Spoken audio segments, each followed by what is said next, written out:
Mike Keck here in Boston, Massachusetts.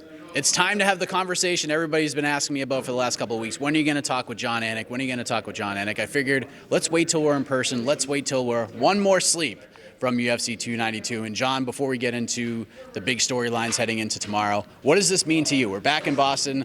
I don't know if you watched the press conference yesterday. The crowd is absolutely on fire. Yeah. They are ready for this. They've been waiting 4 years for this. What is it like to be back in the home city, in Boston, getting ready to call a big fight card at the Garden again? Man, I'm getting chills as you set it up. And this is not about me this week, but I was a Boston Celtics season ticket holder in 02 and 03, sitting in the nosebleed. So you can imagine what it's like for a kid from the 508, from the 617 to be on the Garden floor and calling a live sporting event. It's just a uniquely special experience for me. I was a little bit surprised to find out this week that there were only 6 Massachusetts fighters on the UFC roster, none of them set to be showcased this weekend. But it's just been great to be back in town and just to feel that Bostonian love for the UFC, because when we were here last, 2018 and 2019, I don't have to tell you this, the sport was in a different place domestically than it is right now. So it's exciting to see the groundswell of support here in the hub of the universe.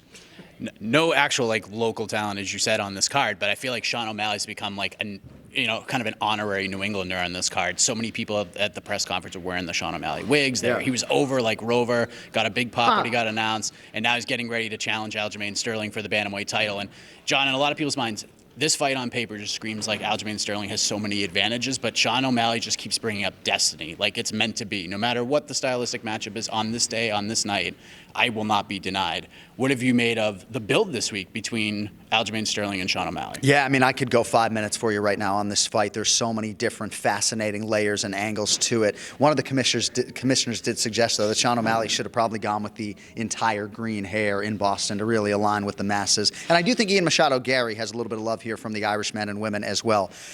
But there is so much to this Sean O'Malley package, and when I'm crafting my pay-per-view open, I almost decided to say, thank you for being with us for UFC 292. I'm Jon Anik. Sean O'Malley is a rock star. That was almost going to be the first thing out of my mouth. Now, I am deferential to the champion. I am going to lead with Aljo, but we make so much of this rock star persona that we don't make enough about the commitment, the championship aspirations, the clear intentions, the hard work that he has done in terms of the breathing, the cardiovascular base, the grappling heavy training camps. So yeah, he would appear to be at a decided grappling disadvantage, but it's not as though we have a wealth of footage, right? We have a Gilbert Melendez, Sean O'Malley quintet ultra grappling match that we can lean on a little bit, in which Sean O'Malley was competitive, right? But what is the discrepancy on the feet between Sean O'Malley and Aljamain Sterling? I know a lot of my colleagues disagree when I suggest that Sterling is the most dangerous, most layered striker Aljo's ever faced, but I see a clear path to victory on both sides. It is the clearest stylistic striker versus grappler fight that I've called in years, as far as I know. What's the more interesting outcome for the division? Sean winning and turning this division completely upside down. He's already talking about maybe doing the rematch with Marlon Vera. Obviously, Marlon's fighting Pedro Munoz on this card, so he's got to do business as well.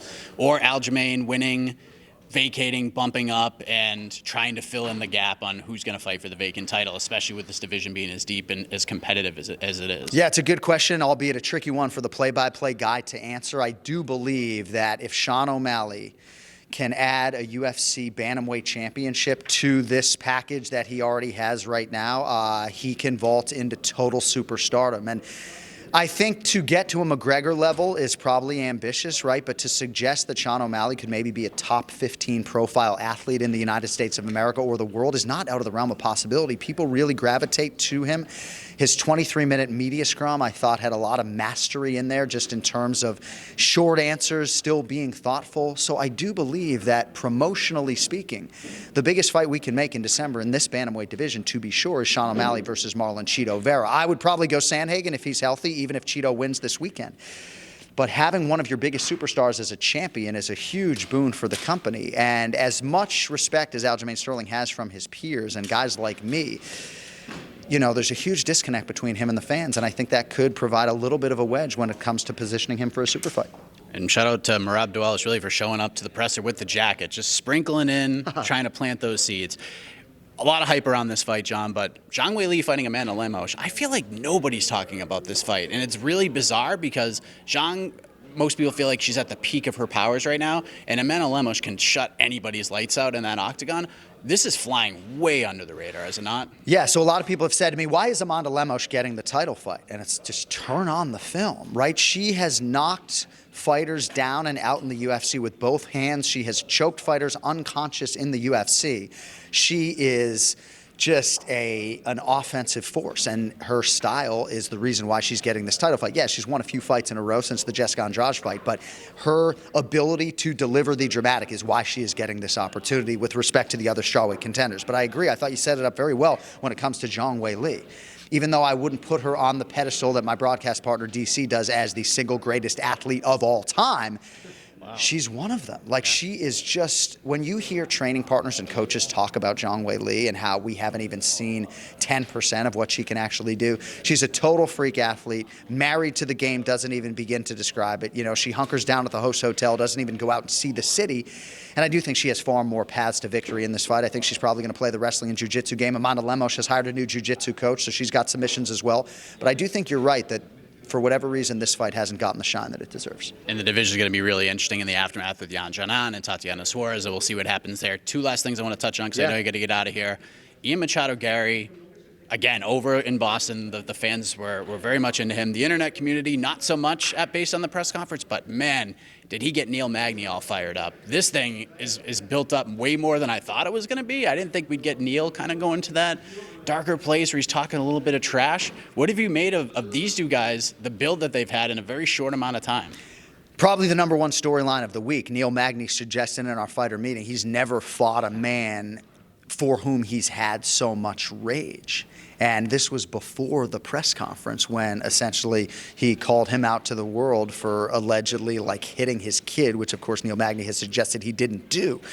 This is crazy, right? Like, Magny's always like Mr. Congeniality, no bad blood with his opponents. So Neil has a totally different edge and chip on his shoulder than I've ever seen from a man with more welterweight wins than anybody in UFC history. So that is wicked interesting to me. The one thing I will say, though, is that Ian Machado Garry has occupied space in the head of Neil Magny. He has drawn out that emotion, and Neil Magny would be the first to admit it to you on MMAfighting.com, but that is a factor to me, and I do think Ian Machado Garry is a mental giant. I think he has championship mettle, and I still think he's underrated. Yeah, I mean, he could be exposed a little bit in the grappling world, but let's see what he has down there. So it's a fascinating fight. I do believe Garry deserves the distinction as a near 5-1 favorite right now. But if Neil Magny's at the height of motivation, his teammate Austin Hubbard's here, he's going to be in his corner, and Neil was training for this date. So if you take him at his word, he should be in shape as well. And then last thing, talking about under the radar, Chris Weidman, the former middleweight champion, the All-American, finally stepping back in the octagon. He got a big ovation at the press conference, and much deserved for that. I feel like this is not getting the juice that I expected with the return and the injury and everything he's gone through, getting ready to fight Brad Tavares. What was it like seeing Chris just kind of walk around the corner here, step on the scale, make weight for the first time since that horrific injury?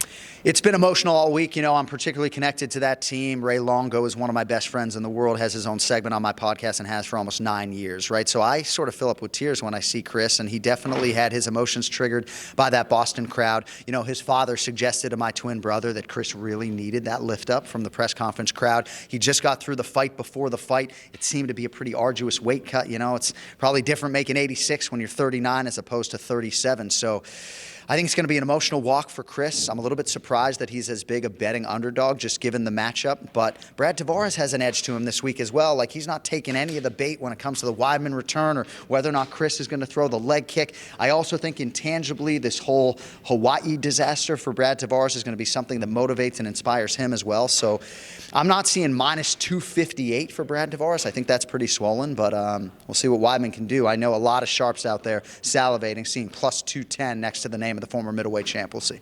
2 title fights, really good main card, sneaky prelims, nice tight 12 fights. It's Titletown, USA, the site of UFC 292 going down tomorrow. John, appreciate the time, man. Best of luck on the mic tomorrow. Got to catch up with Mike Heck here in Boston. We'll see you guys live on pay-per-view. Let's go!